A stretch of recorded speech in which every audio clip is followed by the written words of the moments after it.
नमस्कार। पश्चिम बंगाल चुनाव के संदर्भ में आज का दिन बड़ा जबरदस्त रहा। योगी आदित्यनाथ, ममता बनर्जी, जेपी नड्डा, राजनाथ सिंह, ऐसा लग रहा था चारों तरफ से वार और प्रतिवार जबरदस्त हो रहा है।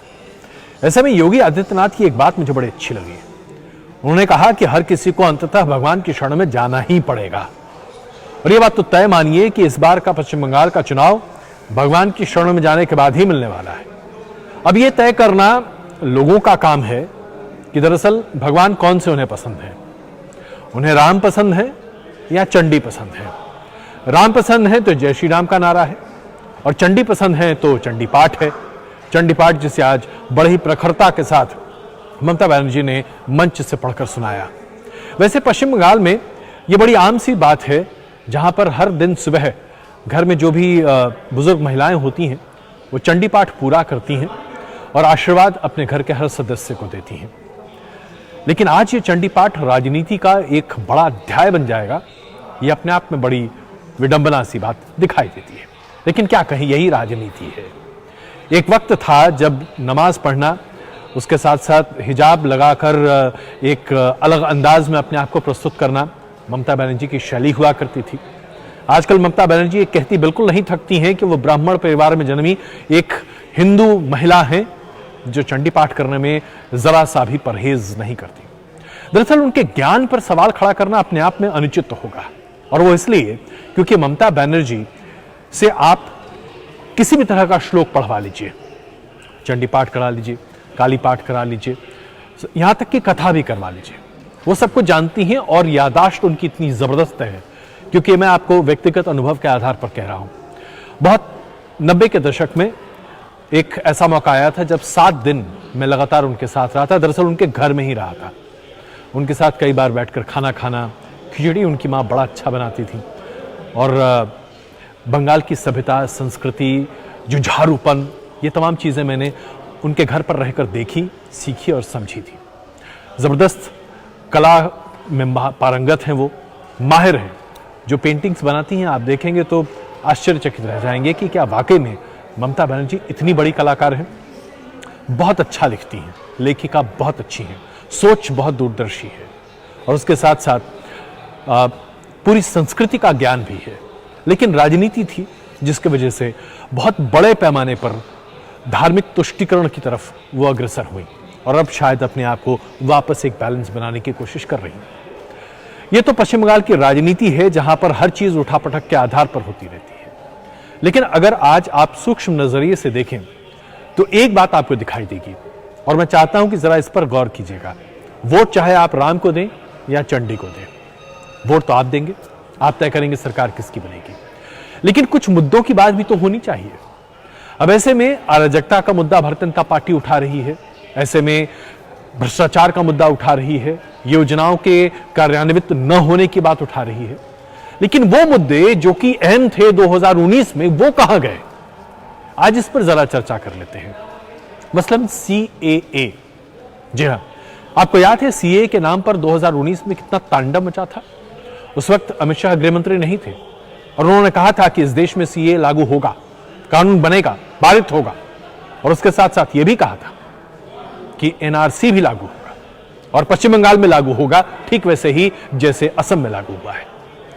2019 और 2021 वक्त बहुत ज्यादा नहीं बीता, लेकिन ये मुद्दे अचानक से गायब हो गए हैं। भारतीय जनता पार्टी इसके बारे में चर्चा ही नहीं कर रही, और जाहिर सी बात है तृणमूल कांग्रेस का तो मुद्दा था ही नहीं।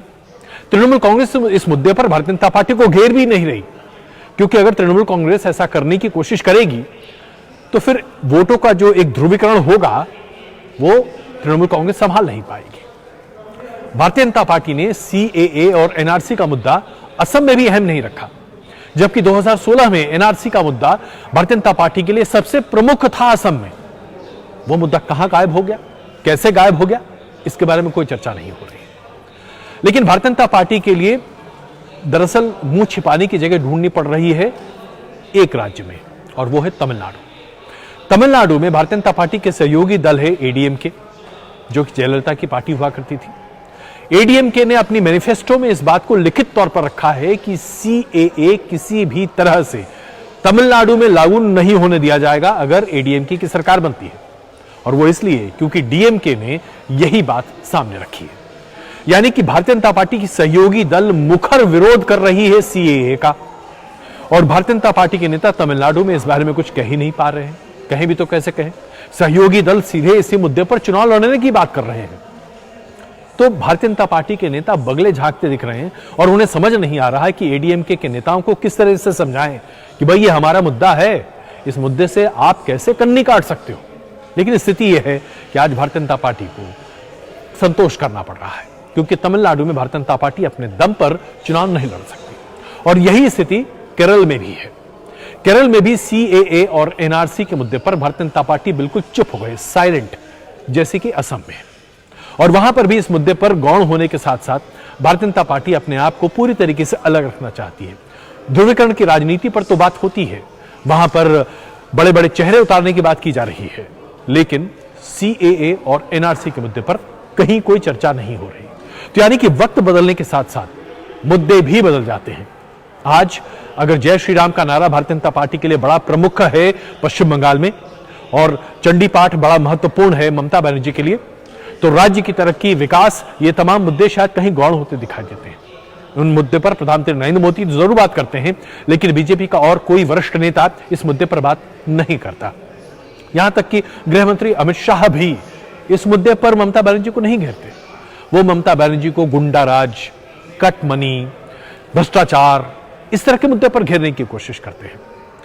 तो कुल मिलाकर देखा जाए तो ये पूरा का पूरा चुनाव पश्चिम बंगाल का, जो कि मुद्दों पर आधारित होना चाहिए था, बड़े बड़े आइकॉन्स के ऊपर आधारित होना चाहिए था, जिसे भारतीय जनता पार्टी अपनी तरफ करने की पूरी कोशिश कर रही थी, जैसा कि रविंद्रनाथ टैगोर को वो अपनाने की कोशिश कर रहे थे और टैगोर की विरासत को ममता बनर्जी छोड़ना नहीं चाहती थी, ये सब कुछ गायब हो गया है। आज मुद्दा सिर्फ एक है, बंगाल बचाओ, ममता हटाओ, और दूसरी तरफ से बीजेपी को भगाओ, बंगाल को बचाओ। यानी ममता बनर्जी बंगाल की अस्मिता के आधार पर अपने आप को एक पीड़ित महिला के तौर पर प्रस्तुत कर रही हैं, और भारतीय जनता पार्टी हिंदुत्व और धर्म आधारित राजनीति को लेकर आगे बढ़ना और उसके साथ साथ विकास को साथ में लेकर चलने की बात कर रही है। कुल मिलाकर देखा जाए तो बड़ी ही कन्वीनियंस की राजनीति है, लेकिन अल्टीमेटली तय तो आपको करना है साहब कि आखिरकार किसके ऊपर आप ताज पहनाने जा रहे हैं, यानी कि आपको पसंद कौन है, जय श्री राम या चंडी पाठ। नमस्कार।